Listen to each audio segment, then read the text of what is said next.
दोस्तों, यह है गीता और मैं आपको दिखाता हूं कि इसमें क्या लिखा है।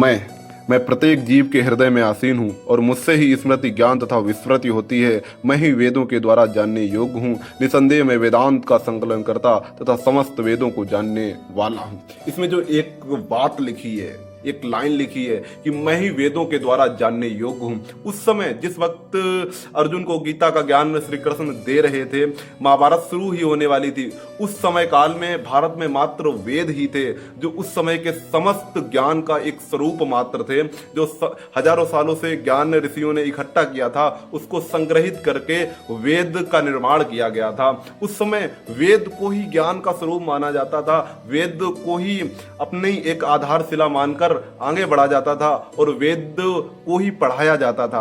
उस वक्त कहा श्री कृष्ण ने कि मैं ही वेदों के द्वारा जानने योग्य हूं, माने वेदों में जो ज्ञान है वो मैं ही हूं।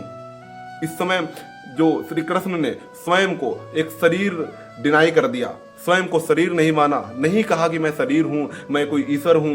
उन्होंने कहा कि मैं ही वेदों के द्वारा जानने योग्य हूं, मैं ज्ञान मात्र हूं, मैं ज्ञान हूं और सत्य ज्ञान होता है। सच्चाई जो होती है वो ज्ञान ही होती है।